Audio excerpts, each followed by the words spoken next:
नमस्कार। शुरुआत करते हैं बड़ी खबर के साथ। संत कबीर नगर में बड़ा सड़क हादसा हुआ है। चलते ट्रक से प्राइवेट बस की टक्कर हो गई है। बस का शीशा तोड़कर बाहर निकाला गया है लोगों को। हादसे में 6 लोग गंभीर रूप से घायल हो गए हैं। बस चालक भी गंभीर रूप से घायल हुआ है। हादसे के बाद मौके पर पहुंचे अधिकारियों ने रेस्क्यू ऑपरेशन को आगे बढ़वाया।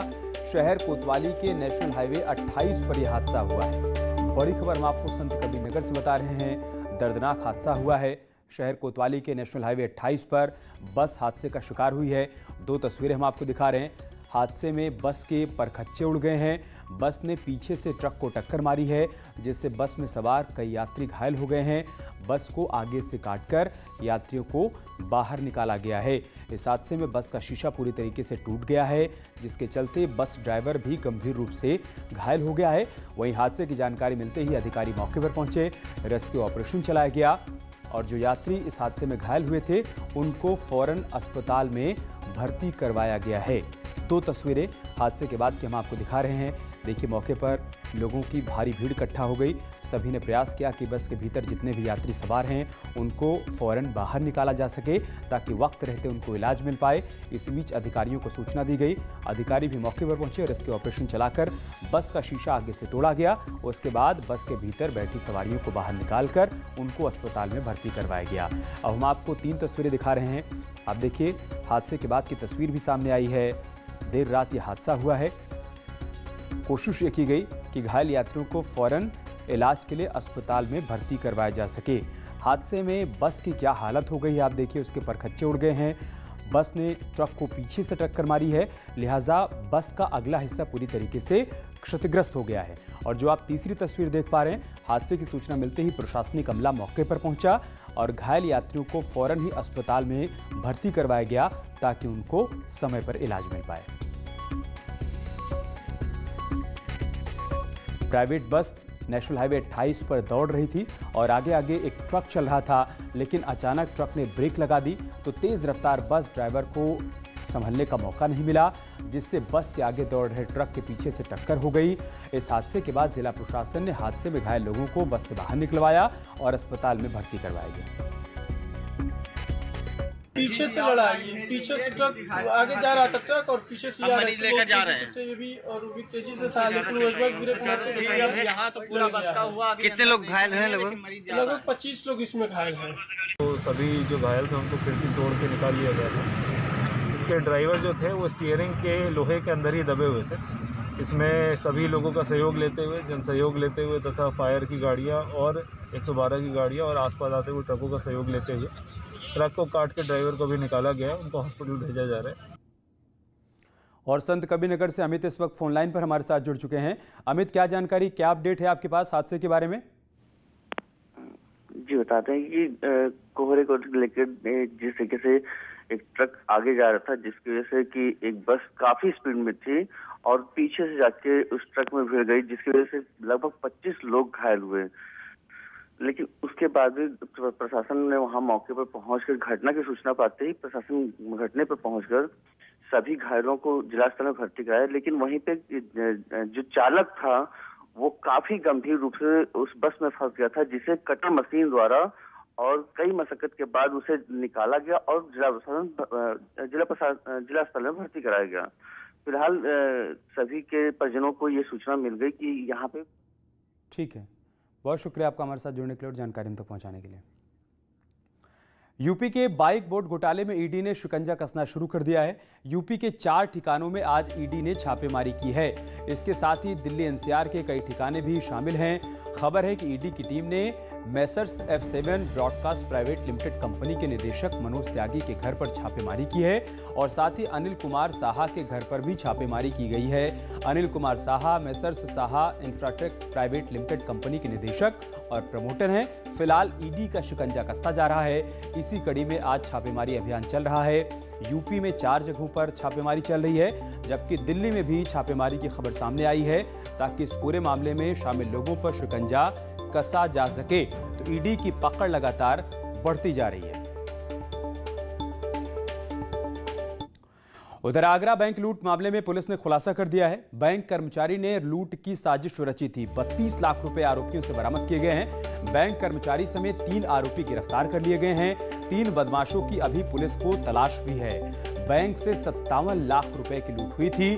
थाना सदर इलाके में यह बैंक स्थित है। फिलहाल पुलिस ने अब इस पूरे मामले में खुलासा करते हुए कार्रवाई भी शुरू कर दी है। 57 लाख रुपए की लूटपाट हुई थी और इस मामले में हमने इस खबर को प्रमुखता से दिखाया। असर यह हुआ कि पुलिस ने बेहद गंभीरता से जांच पड़ताल की और आखिरकार अब आरोपियों पर शिकंजा कसता जा रहा है। बैंक कर्मचारी ने ही लूट की साजिश रची थी। उसके पास से 32 लाख रुपए अब तक बरामद कर लिए गए हैं। 3 आरोपियों को इस पूरे मामले में गिरफ्तार किया गया है।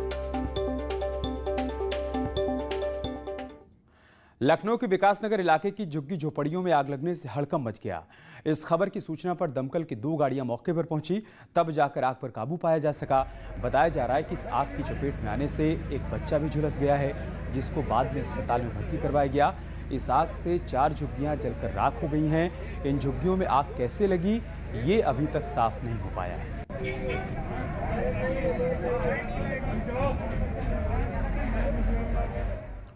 मुख्यमंत्री योगी आदित्यनाथ ने गोरखपुर में औचक निरीक्षण कर रैन बसेरों और अलाव की हकीकत को जाना। योगी ने इस दौरान गरीबों को कंबल भी बांटे। गोरखपुर पहुंचे सीएम योगी आदित्यनाथ ने रैन बसेरों का औचक निरीक्षण किया। सीएम योगी ने रेलवे स्टेशन रोड पर बने रैन बसेरे का रियलिटी चेक किया। उन्होंने लोगों से पूछा कि कड़ाके की ठंड से क्या उन्हें यहाँ पर राहत मिल रही है या नहीं। जौनपुर के यहाँ कैसे आना हुआ? सर मित्र के पिता की तबीयत खराब थी तो देखने के लिए आए थे। देख लिया है? यहाँ कोई दिक्कत तो नहीं रहने की? रैन बसेरे में ज्यादातर परीक्षार्थी थे जो पुलिस का पेपर देने के लिए आए हुए थे।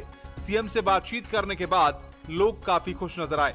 किस काम से आए कि सर हमने बताया उनको कि यूपी पुलिस का पेपर था हमारा, इस कारण से आए यहाँ। आप यहाँ पे किस लिए आया? सर हमने बताया कि हम एग्जाम देने के लिए आए थे जिला मुजफ्फरनगर से। यहाँ पे हमारा सेंटर लगा हुआ था। रैन बसेरे में ज्यादातर परीक्षार्थी थे जो पुलिस परीक्षा का पेपर देने के लिए आए थे। सीएम से बातचीत करने के बाद लोग काफी खुश नजर आए। रैन बसेरे से निकलने के बाद योगी ने गरीबों को कंबल बांटे। उसके बाद मुख्यमंत्री झूलेलाल इलाके के रैन बसेरे में पहुंचे। एक तरफ जहां सीएम योगी आदित्यनाथ खुद जमीन पर उतरकर काम कर रहे हैं, बेसहारा लोगों को कंबल और शेल्टर होम में जाकर हकीकत को जान रहे हैं, समझ रहे हैं, तो वहीं दूसरी तरफ झांसी जिला प्रशासन लोगों को ठंड से बचाने के लिए अभियान भी छेड़े हुए है ताकि लोगों को सर्दी से बचाया जा सके। दरअसल प्रशासन शहरों में सड़कों पर सोने वाले लोगों से शेल्टर होम में रहने की अपील कर रहा है, लेकिन जिन लोगों तक ये खबर नहीं पहुंच रही है उन लोगों को प्रशासन खुद इंतजाम कर शेल्टर होम पहुंचाने का काम कर रहा है। पिछले 3 दिनों में झांसी प्रशासन इस अभियान में लगा हुआ है ताकि लोगों को ठंड से बचाया जा सके।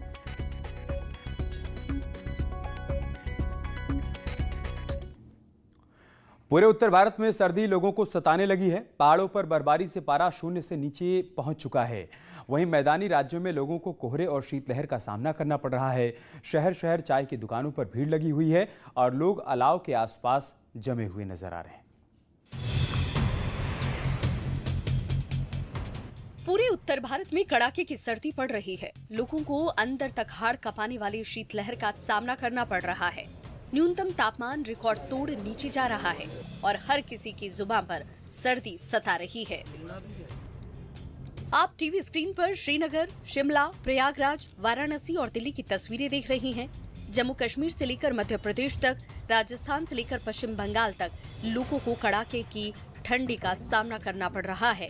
पहाड़ों पर बर्फबारी से तापमान 0 से नीचे है और झीलें, तालाब जम चुके हैं।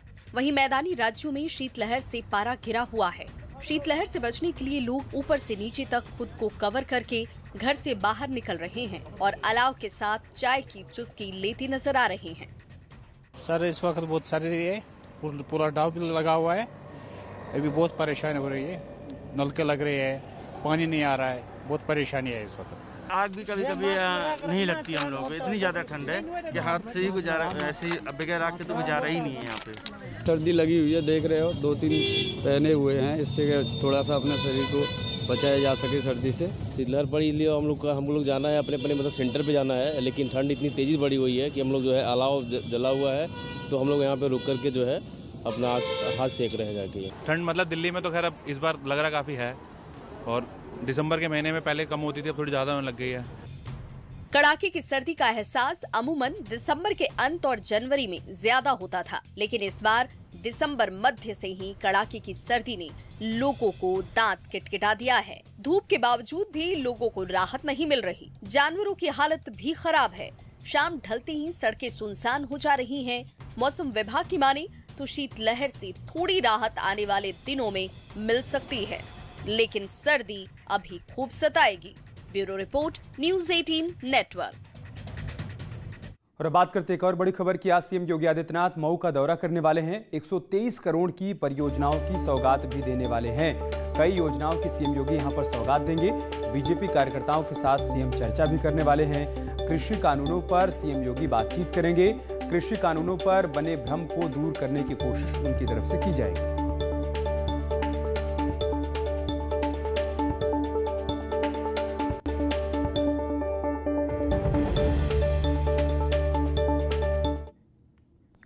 किसानों से सरकार ने बातचीत की अपील की है। कृषि मंत्रालय के संयुक्त सचिव ने इसके लिए चिट्ठी भी लिखी है।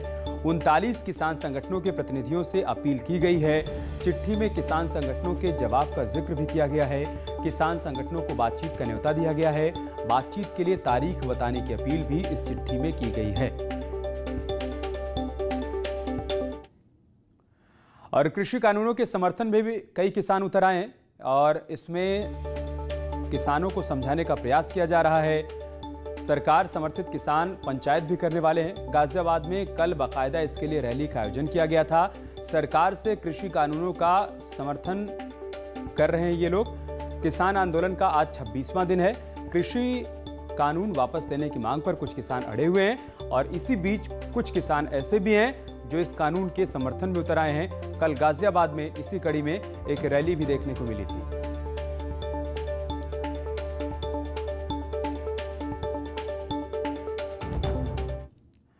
आंदोलनकारी किसानों की भूख हड़ताल आज होने वाली है। सभी धरना स्थल पर बैठे किसान आज उपवास करने वाले हैं। 24 घंटे तक आंदोलनकारी किसान भूख हड़ताल करने वाले हैं। हरियाणा में 3 दिन के लिए टोल फ्री का ऐलान भी किया गया है। 25 से 27 दिसंबर तक टोल फ्री रहेंगे। 25वें दिन भी किसानों का आंदोलन जारी है। कृषि कानून वापस लेने की मांग पर ये किसान अड़े हुए हैं। और चलिए अब आपको 2 तस्वीरें दिखाते हैं। पहली तस्वीर किसानों के आंदोलन की है जो बीते 25 दिनों से लगातार जारी है और आज भूख हड़ताल पर ये किसान बैठने वाले हैं। सरकार से कृषि कानून वापस लेने की मांग करेंगे। वहीं दूसरी तरफ कृषि कानूनों के समर्थन में आए किसानों ने भी मोर्चा खोल दिया है। कल कृषि मंत्री नरेंद्र सिंह तोमर से बीजेपी सांसद संजीव बालियान की अगुवाई में पश्चिमी यूपी के किसानों ने कृषि कानूनों का समर्थन करते हुए मुलाकात भी की।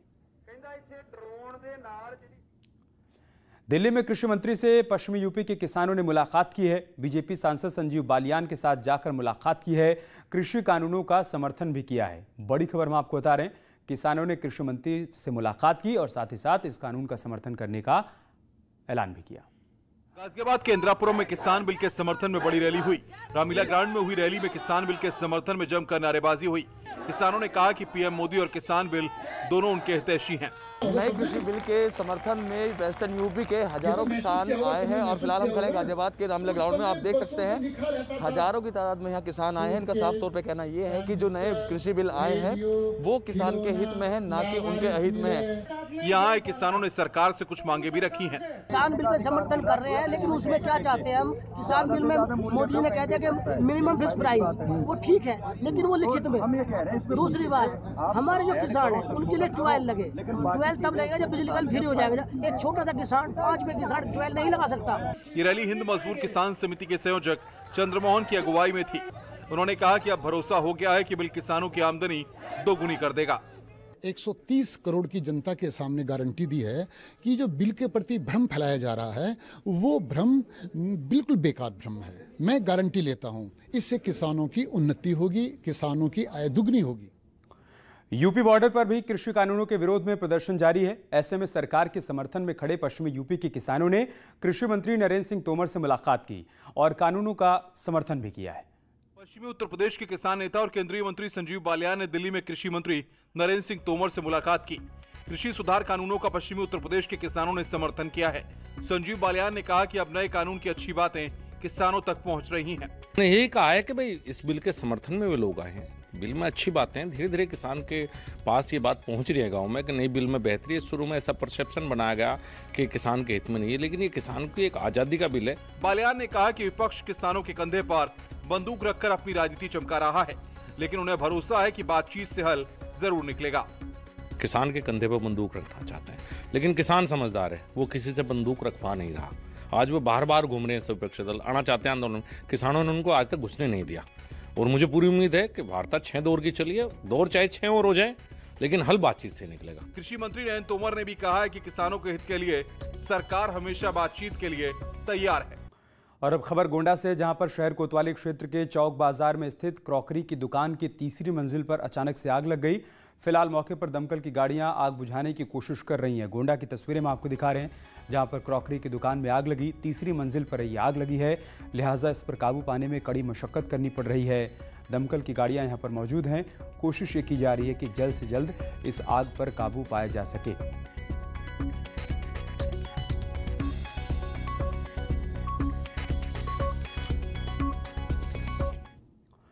और एक और बड़ी खबर लखनऊ से है। दीक्षांत समारोह में शामिल होंगे राष्ट्रपति। केजीएमयू का 16वां दीक्षांत समारोह होने वाला है आज।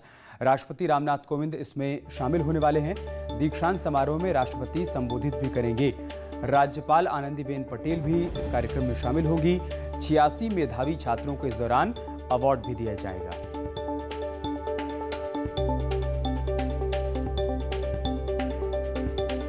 तो केजीएमयू का 16वां दीक्षांत समारोह आयोजित किया जा रहा है आज, जिसमें मुख्य अतिथि के तौर पर राष्ट्रपति रामनाथ कोविंद शामिल होंगे।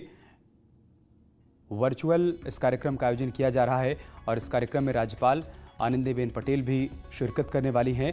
इस दौरान 86 ऐसे छात्र हैं, मेधावी छात्र, जिनको अवार्ड देकर सम्मानित किया जाएगा।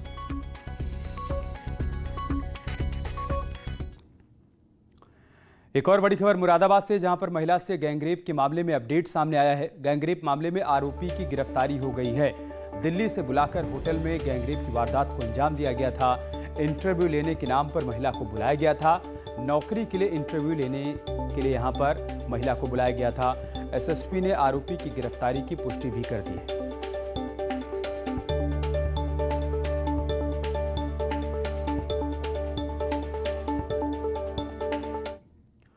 लखीमपुर खीरी में बेखौफ दबंगों ने जुआ खेलने से मना करने पर कुछ लोगों के साथ मारपीट की है। दरअसल पलिया कोतवाली के टेहरा मोहल्ले में कुछ लोग जुआ खेल रहे थे। तभी विशाल नाम के युवक ने जुआ खेल रहे अभिषेक और उसके साथियों को मोहल्ले में जुआ खेलने से मना कर दिया। इस बात से नाराज जुआरी अभिषेक ने अपने साथी गुर्गों के साथ मिलकर हमला कर दिया।